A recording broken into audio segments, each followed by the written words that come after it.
بسم الله الرحمن الرحيم ياسين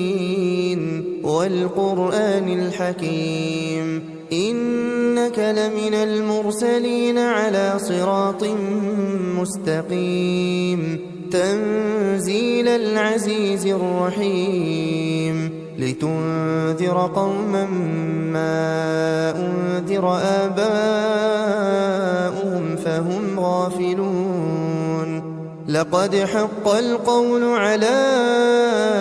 أكثرهم فهم لا يؤمنون إنا جعلنا في أعناقهم أغلالا فهي إلى الأذقان فهم مقمحون وجعلنا من بين أيديهم سدا ومن خلفهم سدا فأغشيناهم فهم لا يبصرون وسواء عليهم أأنذرتهم أم لم تنذرهم لا يؤمنون إنما تنذر من اتبع الذكر وخشي الرحمن بالغيب فبشره بمغفرة وأجر كريم إنا نحن نحيي الموتى ونكتب ما قدموا وآثارهم وكل شيء أحصيناه في إمام مبين واضرب لهم مثلا أصحاب القرية إذ جاءها المرسلون إذ أرسلنا إليهم اثنين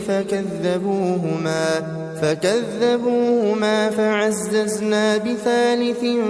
فقالوا إنا إليكم مرسلون قالوا ما أنتم إلا بشر مثلنا وما أنزل الرحمن من شيء إن أنتم إلا تكذبون قالوا ربنا يعلم إنا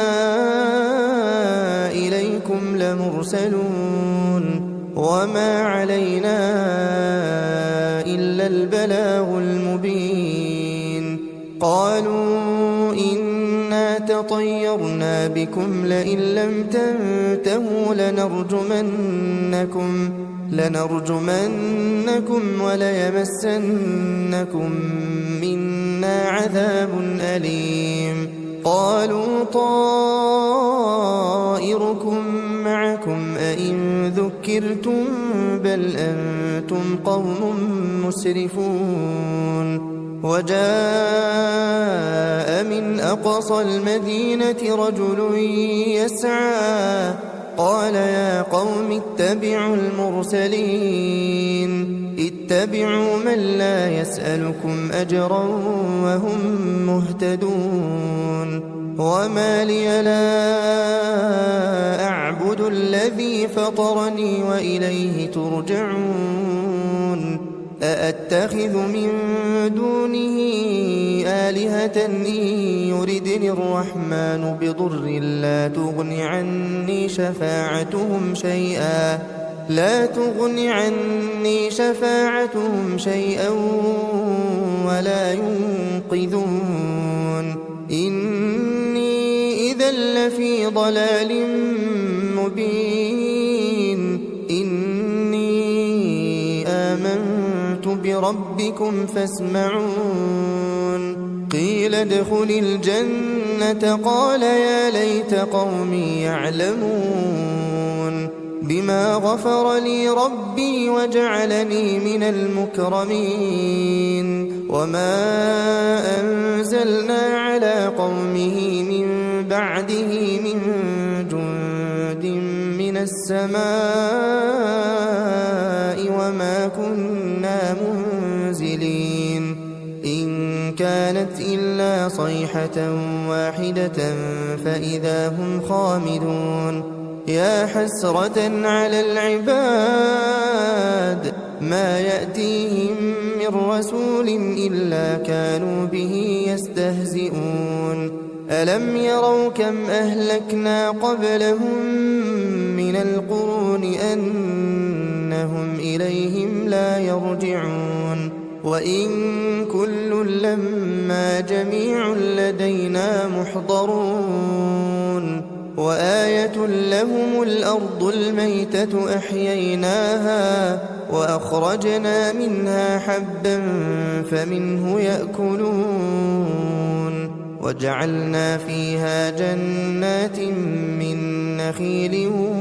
وأعناب وفجرنا فيها من العيون ليأكلوا من ثمره وما عملته أيديهم أفلا يشكرون سبحان الذي خلق الأزواج كلها مما تنبت الأرض ومن أنفسهم ومما لا يعلمون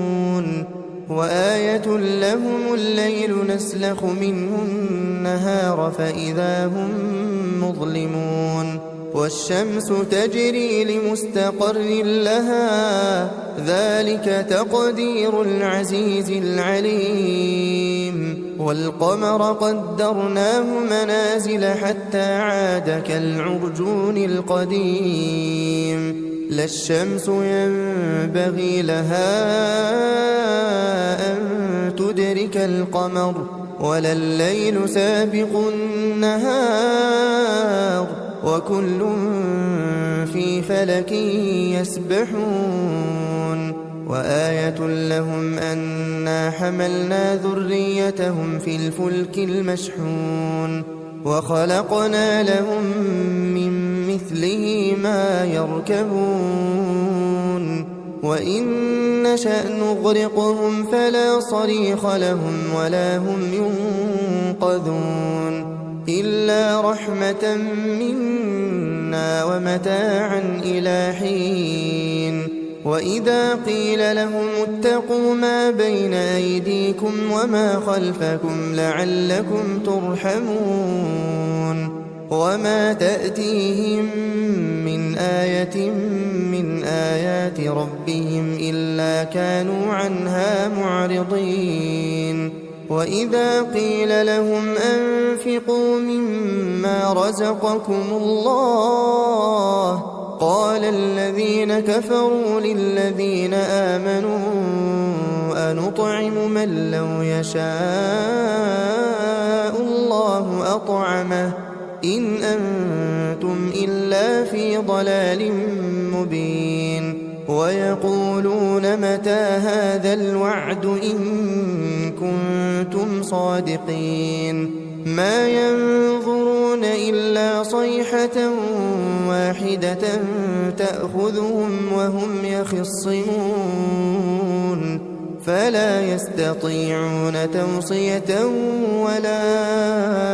إلى أهلهم يرجعون ونفخ في الصور فإذا هم من الأجداث إلى ربهم ينسلون قالوا يا ويلنا من بعثنا من مرقدنا هذا ما وعد الرحمن وصدق المرسلون إن كانت إلا صيحة واحدة فإذا هم جميع لدينا محضرون فاليوم لا تظلم نفس شيئا ولا تجزون إلا ما كنتم تعملون إن أصحاب الجنة اليوم في شغل فاكهون هم وأزواجهم في ظلال على الأرائك متكئون لهم فيها فاكهة ولهم ما يدعون سلام قولا من رب رحيم وامتازوا اليوم أيها المجرمون ألم أعهد إليكم يا بني آدم ألا تعبدوا الشيطان إنه لكم عدو مبين وأن اعبدوني هذا صراط مستقيم ولقد أضل منكم جبلا كثيرا أفلم تكونوا تعقلون هذه جهنم التي كنتم توعدون اصلوها اليوم بما كنتم تكفرون اليوم نختم على أفواههم وتكلمنا أيديهم وتشهد أرجلهم بما كانوا يكسبون ولو نشاء لطمسنا على أعينهم فاستبقوا الصراط فأنى يبصرون ولو نشاء لمسخناهم على مكانتهم فما استطاعوا مضيا ولا يرجعون ومن نعمره ننكسه في الخلق أفلا يعقلون وما علمناه الشعر وما ينبغي له إن هو إلا ذكر وقرآن مبين لينذر من كان حيا ويحق القول على الكافرين أولم يروا أنا خلقنا لهم مما عملت أيدينا أنعاما فهم لها مالكون وذللناها لهم فمنها ركوبهم ومنها يأكلون ولهم فيها منافع ومشارب أفلا يشكرون واتخذوا من دون الله آلهة لعلهم ينصرون لا يستطيعون نصرهم وهم لهم جند محضرون فلا يحزنك قولهم إنا نعلم ما يسرون وما يعلنون أولم ير الإنسان أنا خلقناه من نطفة فإذا هو خصيم مبين وضرب لنا مثلا ونسي خلقه قال من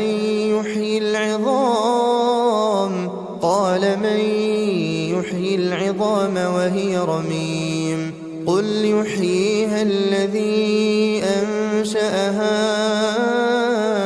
أول مرة وهو بكل خلق عليم الذي جعل لكم من الشجر الأخضر نارا فإذا أنتم منه توقدون أوليس الذي خلق السماوات والأرض بقادر على أن يخلق مثلهم بلى وهو الخلاق العليم إنما أمره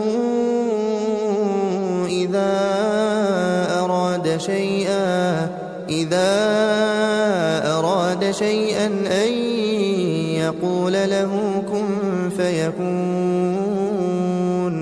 فسبحان الذي بيده ملكوت كل شيء وإليه ترجعون بسم الله الرحمن الرحيم الرحمن علم القرآن خلق الإنسان علمه البيان الشمس والقمر بحسبان والنجم والشجر يسجدان والسماء رفعها ووضع الميزان ألا تطغوا في الميزان وأقيموا الوزن بالقسط ولا تخسروا الميزان والأرض وضعها للأنام فيها فاكهة والنخل ذات الأكمام والحب ذو العصف والريحان فبأي آلاء ربكما تكذبان خلق الإنسان من صلصال كالفخار وخلق الجان من مارج من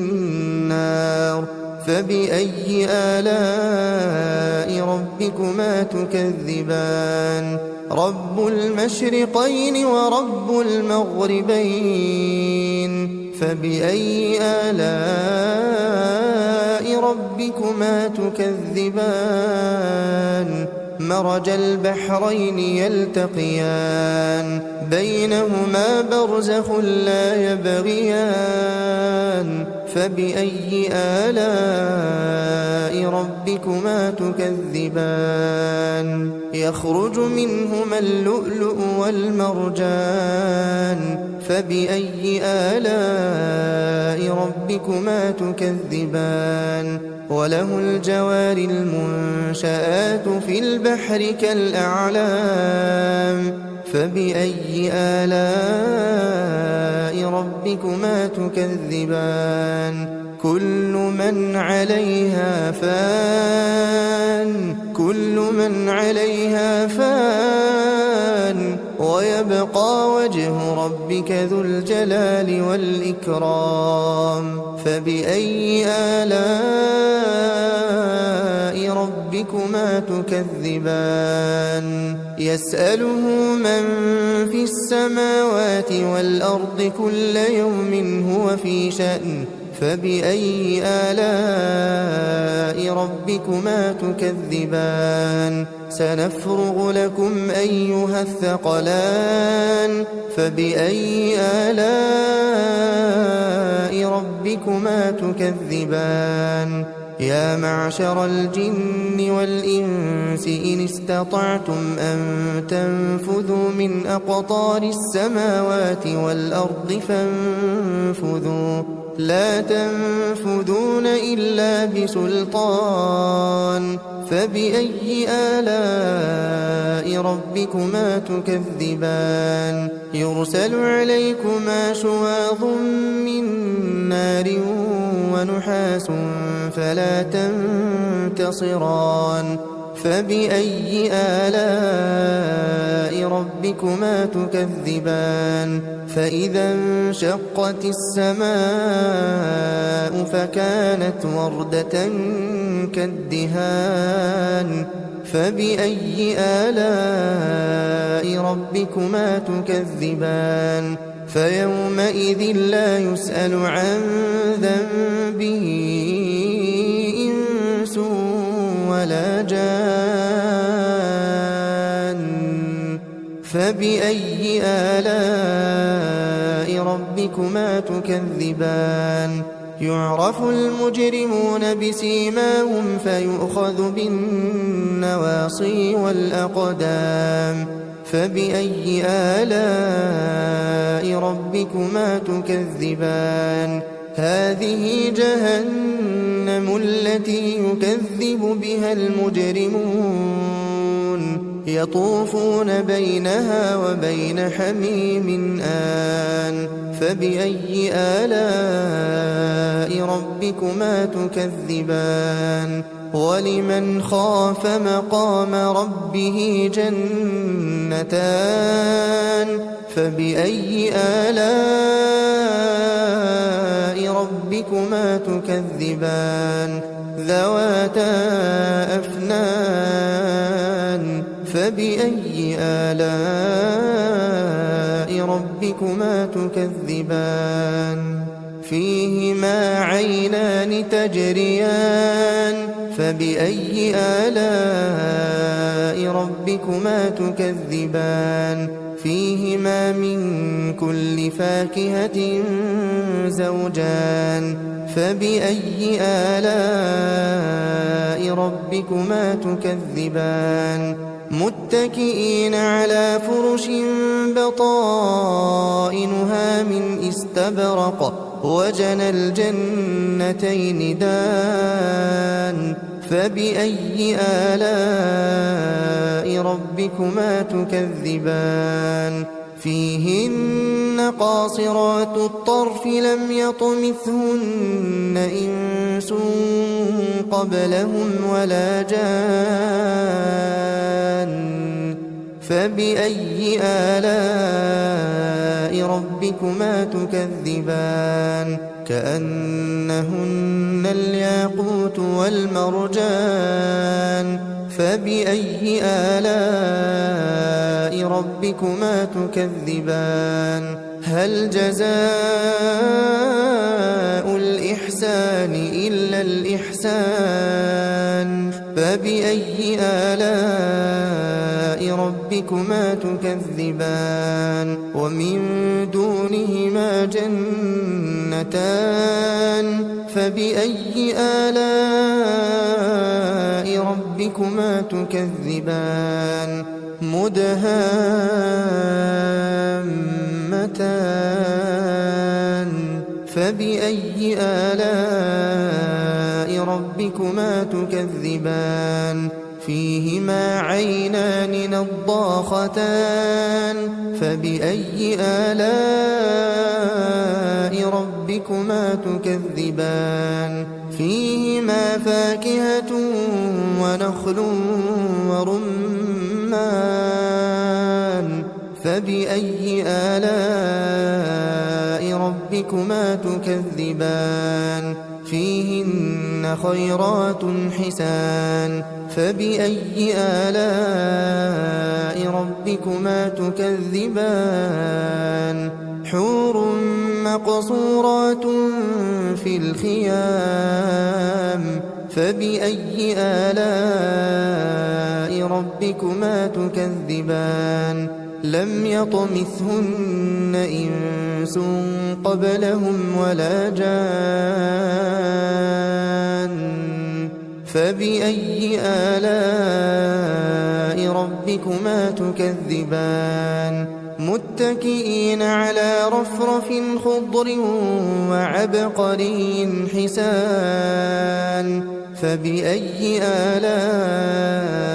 ربكما تكذبان تبارك اسم ربك ذي الجلال والإكرام بسم الله الرحمن الرحيم إذا وقعت الواقعة ليس لوقعتها كاذبة خافضة رافعة إذا رجت الأرض رجا وبست الجبال بسا فكانت هباء منبثا وكنتم أزواجا ثلاثة فأصحاب الميمنة ما أصحاب الميمنة وأصحاب المشأمة ما أصحاب المشأمة والسابقون السابقون أولئك المقربون في جنات النعيم ثلة من الأولين وقليل من الآخرين على سرر موضونة متكئين عليها متقابلين يطوف عليهم ولدان مخلدون بأكواب وأباريق وكأس من معين لا يصدعون عنها ولا ينزفون وفاكهة مما يتخيرون ولحم طير مما يشتهون وحور عين كأمثال اللؤلؤ المكنون جزاء بما كانوا يعملون لا يسمعون فيها لغوا ولا تأثيما إلا قيلا سلاما سلاما وأصحاب اليمين ما أصحاب اليمين في سدر مخضود وطلح منضود وظل ممدود وماء مسكوب وفاكهة كثيرة لا مقطوعة ولا ممنوعة وفرش مرفوعة إنا أنشأناهن إنشاء فجعلناهن أبكارا عربا أترابا لأصحاب اليمين ثلة من الأولين وثلة من الآخرين وأصحاب الشمال ما أصحاب الشمال في سموم وحميم وظل من يحموم لا بارد ولا كريم إنهم كانوا قبل ذلك مترفين وكانوا يصرون على الحنث العظيم وكانوا يقولون أئذا متنا وكنا ترابا وعظاما أئنا لمبعوثون أو آباؤنا الأولون قل إن الأولين والآخرين لمجموعون إلى ميقات يوم معلوم ثم إنكم أيها الضالون المكذبون لآكلون من شجر من زقوم فمالئون منها البطون فشاربون عليه من الحميم فشاربون شرب الهيم هذا نزلهم يوم الدين نحن خلقناكم فلولا تصدقون أفرأيتم ما تمنون أأنتم تخلقونه أم نحن الخالقون نحن قدرنا بينكم الموت وما نحن بمسبوقين على أن نبدل أمثالكم وننشئكم فيما لا تعلمون ولقد علمتم النشأة الأولى فلولا تذكرون أفرأيتم ما تحرثون أأنتم تزرعونه أم نحن الزارعون لو نشاء لجعلناه حطاما فظلتم تفكهون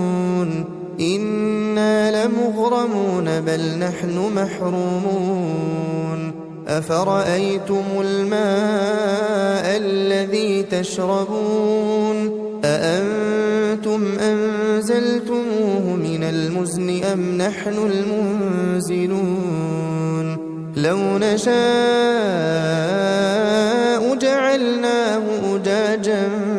فلولا تشكرون أفرأيتم النار التي تورون أأنتم أنشأتم شجرتها أم نحن المنشئون نحن جعلناها تذكرة ومتاعا للمقوين فسبح باسم ربك العظيم فلا أقسم بمواقع النجوم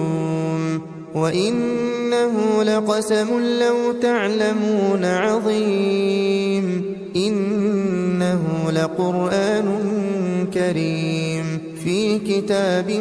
مكنون لا يمسه إلا المطهرون تنزيل من رب العالمين أفبهذا الحديث أنتم مدهنون وتجعلون رزقكم أنكم تكذبون فلولا إذا بلغت الحلقوم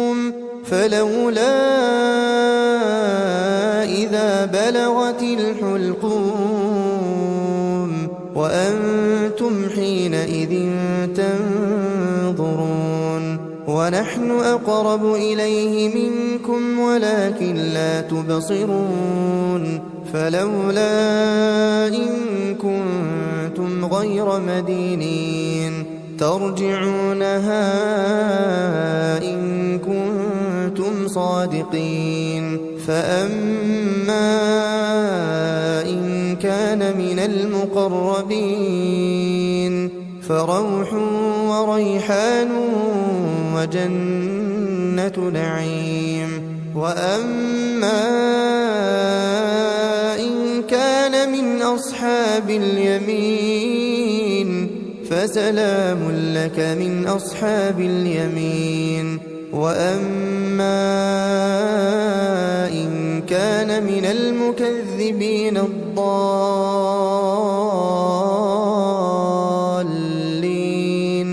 فنزل من حميم وتصلية جحيم إن هذا لهو حق اليقين فسبح باسم ربك العظيم بسم الله الرحمن الرحيم تبارك الذي بيده الملك وهو على كل شيء قدير الذي خلق الموت والحياة ليبلوكم أيكم أحسن عملا وهو العزيز الغفور الذي خلق 7 سماوات طباقا ما ترى في خلق الرحمن من تفاوت فارجع البصر هل ترى من فطور ثم ارجع البصر كرتين ينقلب إليك البصر خاسئا وهو حسير ولقد زينا السماء الدنيا بمصابيح وجعلناها رجوما للشياطين وأعتدنا لهم عذاب السعير وللذين كفروا بربهم عذاب جهنم وبئس المصير إذا ألقوا فيها سمعوا لها شهيقا وهي تفور تكاد تميز من الغيظ كلما ألقي فيها فوج سألهم خزنتها ألم يأتكم نذير قالوا بلى قد جاءنا نذير فكذبنا وقلنا ما نزل الله من شيء إن أنتم إلا في ضلال كبير وقالوا لو كنا نسمع أو نعقل ما كنا في أصحاب السعير فاعترفوا بذنبهم فسحقا لأصحاب السعير إن الذين يخشون ربهم بالغيب لهم مغفرة وأجر كبير وأسروا قولكم أو اجهروا به إنه عليم بذات الصدور ألا يعلم من خلق وهو اللطيف الخبير هو الذي جعل لكم الأرض ذلولا فامشوا في مناكبها وكلوا من رزقه وإليه النشور أأمنتم من في السماء أن يخسف بكم الأرض فإذا هي تمور أم أمنتم من في السماء أن يرسل عليكم حاصبا فستعلمون كيف نذير ولقد كذب الذين من قبلهم فكيف كان نكير أولم يروا إلى الطير فوقهم صافات ويقبضن ما يمسكهن إلا الرحمن إنه بكل شيء بصير أمن هذا الذي هو جند لكم ينصركم من دون الرحمن إن الكافرون إلا في غرور أمن هذا الذي يرزقكم إن أمسك رزقه بل لجوا في عتو ونفور أفمن يمشي مكبا على وجهه أهدى أمن يمشي سويا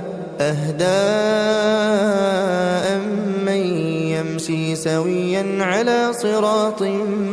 مستقيم قل هو الذي أنشأكم وجعل لكم السمع والأبصار والأفئدة قليلا ما تشكرون